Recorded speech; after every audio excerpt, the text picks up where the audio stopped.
Alright, here we are, Jim here, Creator Assist. So I'm using a lapel mic, which I love, but is that kind of distraction? What do you think? Kind of distracting? The other mics I really love, by the way, but sometimes they're huge. And maybe because when I'm doing my music channel, piano and stuff, this big microphone's blocking me and I can't see the screen or music. But there's other ways to go. We don't need to follow what everyone else is doing. We don't need to buy that $300 microphone. They might even have them on sale for $200, but the mic stand itself is $100. Anyway, I'm Jim. I've been doing YouTube for a long time. This is a new channel. I've been doing YouTube for 6 years, and I feel bad saying this a bunch of times because I've been uploading a lot, but it's important for me to say that because I know some people won't even click on my video because of my low subscriber count in this channel, and that's fine. If people are only going to be wowed by numbers, then they better get a clue because there's a lot of people out there that buy subscribers. In fact, I learned from my business coach that some people even will buy the big YouTube plaques. When you get 100K subscribers, people will actually buy those plaques. I know, crazy. And they'll buy it and they'll make ads and show how successful they are. No surprise, it's the internet, but there's a lot of good with the internet. I just wanted to touch upon the main focus on this video is Facebook groups. And my dog Pepper here, I wish you could see him. I don't have one of those fancy cameras I can pan down, but he is my best bud. So if you see me moving my arm, I'm not really going crazy. It's just me petting Pepper. All right, so I digress a lot. But the Facebook groups, before I go into things, I want to disclose something. And I also want to finish with this. Facebook groups, I have met some amazing people through some Facebook groups like 6-7 years ago. And some of them I consider very, very good friends, even though they're in another hemisphere. Hi, Michelle, Australia, and there's in England, Tori. There is this amazing people I've met through Facebook groups. So I want to make that clear. I really am thankful. However, within the 6 years, things have changed drastically. And I do educating content, like right now. And I would definitely think twice if you want to do a Facebook group. If you want to start one, that's fine. But I have some more testing. I have worked hard with this because we all know everything is saturated and competitive.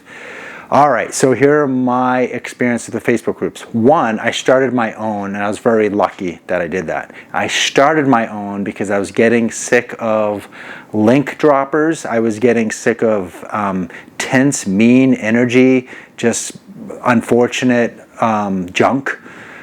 So the first thing I did is start a Facebook group, and I started it right at the cusp when things were going okay. And this was like a little before COVID times. Now, Facebook, owned by Meta, things are a bit different. So I'm not talking about my connections and my relations with my friends on Facebook. I'm talking about Facebook in general. I'm not a fan. I'm not a fan one bit. In fact, I bought a Kajabi.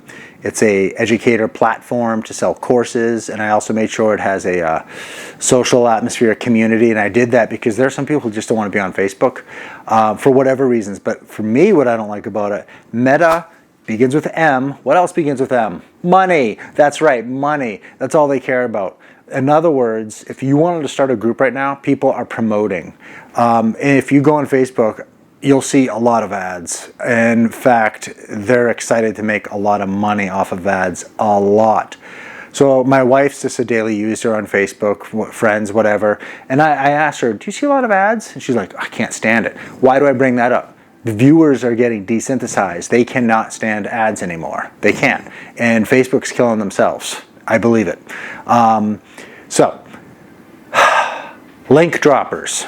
All right. So, in my niche, whatever, which is adult piano content, it's crazy flooded. A few things happen in Facebook. One, people will drop links like no tomorrow.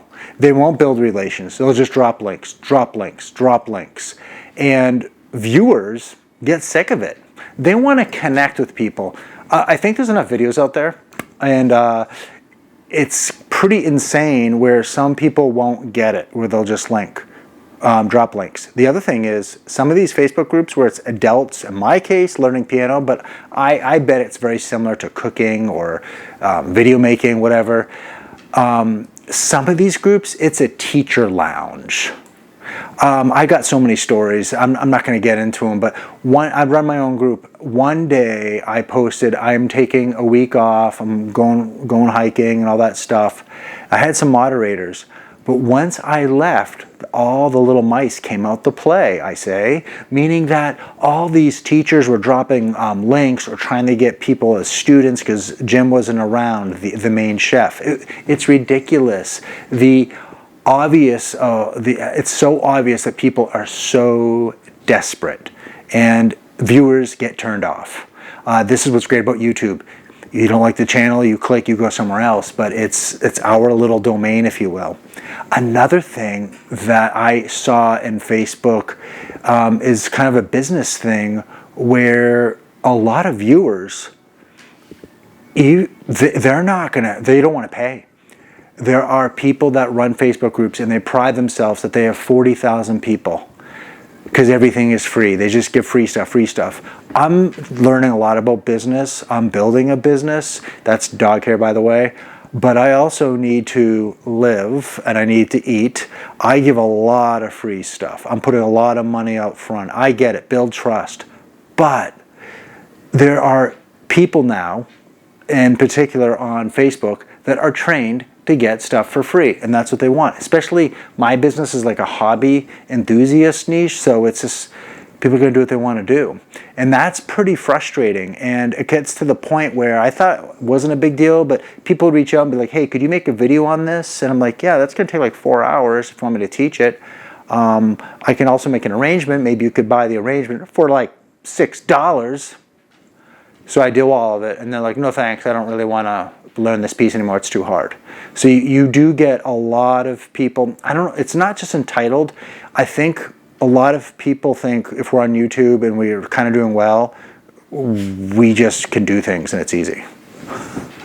That's just some mentality. Now, I did say at the beginning, I have met some awesome people. And I'll tell you, when I got monetized, I was very close to not getting monetized. And some of my great piano Facebook friends, they would watch my videos and just have it on play just so I could get the hours, and that was so cool. So if I went back into time, I would almost do the same thing again, except I would just start a Facebook group right away. A lot of people don't want to because it's a lot of work. It is because Meta's lazy and they won't update their UI. And sometimes you have to go on mobile and sometimes you have to go on the computer. But that's okay. You know, us creators, we do things for free. 2 other big tests that I will share with you. So I was a moderator for a group. I think at the time it was like 40,000 members. And I put in there a poll, because everyone loves their polls. And I put in there, listen, I'm just curious, how many of you are beginner piano players in this group? 16 people participated. 16.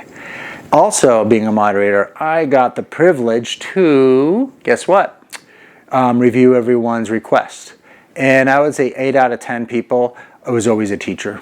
Always a teacher. And when groups get flooded with teachers and link droppers and people are just not being nice, they're like, it's really like, these teachers are like sharks. They'll do anything to just make some money off of Zoom or whatever. It actually got me in a funk, and I'm like, oh my God, this is insane. I like making content. I want to make a difference and help people. So that was a whole other realm. Another one on my group, which I like, but I'm not going as crazy as I used to. About a month ago, I made a simple post saying I'm testing Meta's algorithm, and feel free to just click the thumbs up button or say hello in the comments. I'm wondering who gets these posts if you're a member in the Facebook group. All right, so I have 2.3K members, 2,300 at the time. That's a good amount, right? I kid you not. After like a 2-week run, I looked at the data, 203 people got it. Meta's not pushing stuff out. They will push out ads, and they'll only push out that you're interested in, and that's fine. But what sucks is we work so hard. What really sucks too is if I decide to get rid of that group, I could archive it, but I can't get rid of it because Meta owns it. So there's other ways. I'm going to end with this.